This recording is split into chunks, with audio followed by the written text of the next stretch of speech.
Assalamualaikum warahmatullahi wabarakatuh. Shalom, Om Swastiastu, Namo Buddhaya, Salam Kebajikan.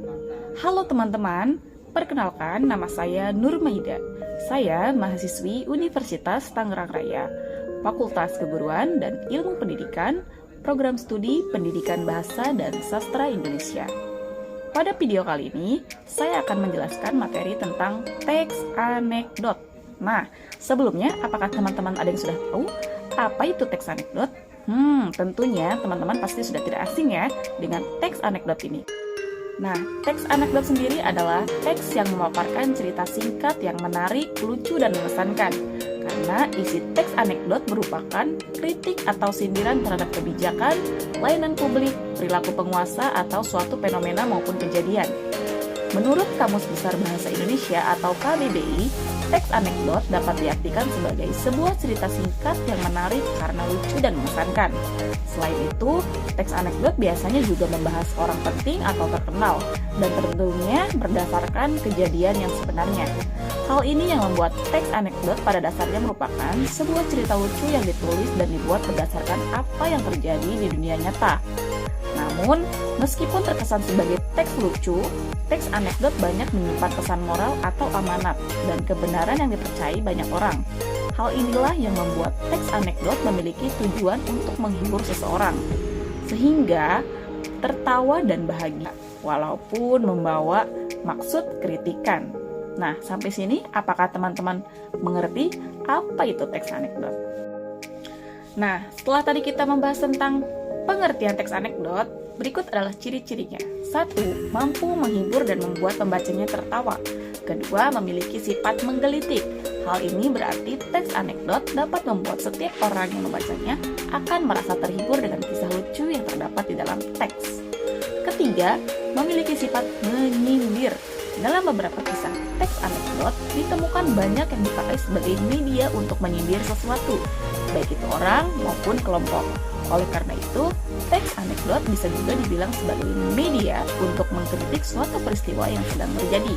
Nah, yang keempat yaitu bisa jadi mengenai orang penting, karena tidak aturan yang ketat untuk membuat teks anekdot. Hal ini menjadikan teks ini biasa digunakan untuk membahas orang-orang penting. 5. Memiliki tujuan tertentu.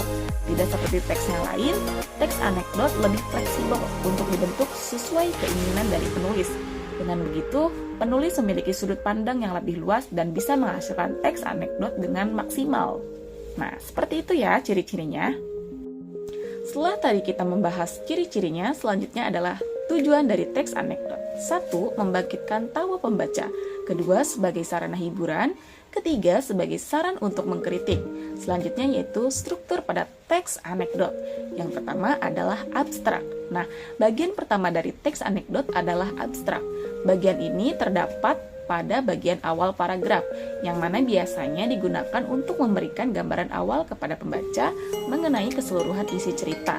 Yang kedua yaitu orientasi. Bagian kedua dari teks anekdot ini adalah orientasi.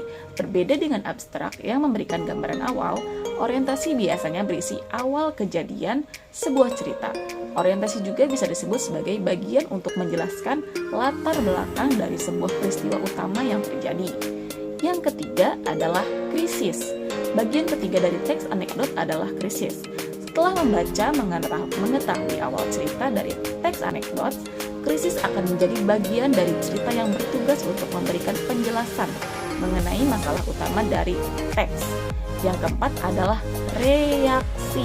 Nah, bagian keempat ini terdiri dari reaksi sendiri merupakan bagian yang digunakan untuk melengkapi suatu cerita.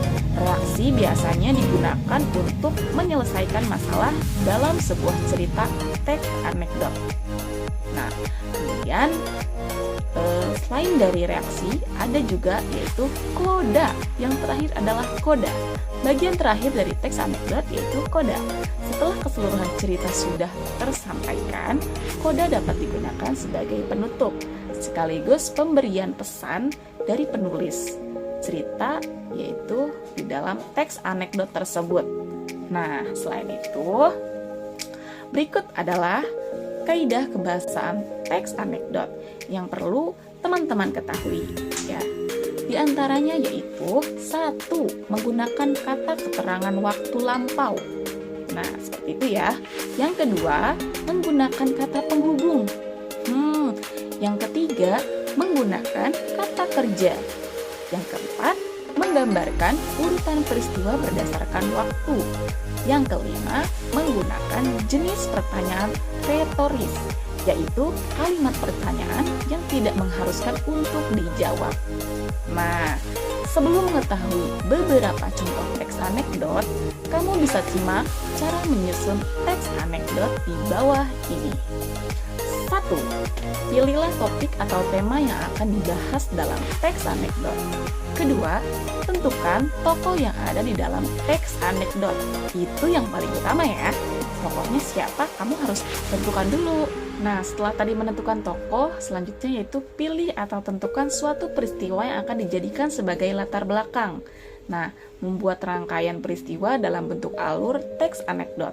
Kemudian susun kerangka teks anekdot dan kembangkan agar menjadi suatu cerita yang memiliki satu kesatuan. Kemudian teks anekdot disunting atau dicek kembali apa yang kurang dan apa yang akan ditambahkan. Itu dia cara menyusun teks anekdot ya teman-teman.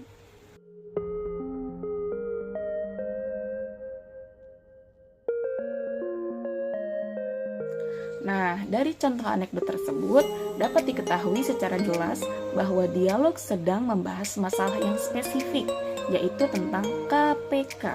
KPK atau Komisi Pemberantasan Korupsi dapat dipahami sebagai sebuah lembaga pemerintahan yang berfungsi untuk mengatasi permasalahan korupsi di Indonesia. Dalam teks anekdot tersebut juga tidak membahas secara detail ya dampak yang dimaksudkan dari percakapan, sehingga teks cenderung tidak bertahan dalam waktu yang lama. Nah, itu dia penjelasan mengenai teks anekdot. Jika ada kekurangan dalam penjelasan yang saya sampaikan, mohon dimaafkan ya teman-teman, karena saya sendiri pun masih dalam proses belajar dan kita semua sama-sama belajar dan berbagi. Untuk itu, saya ucapkan terima kasih dan Assalamualaikum warahmatullahi wabarakatuh. Dadah!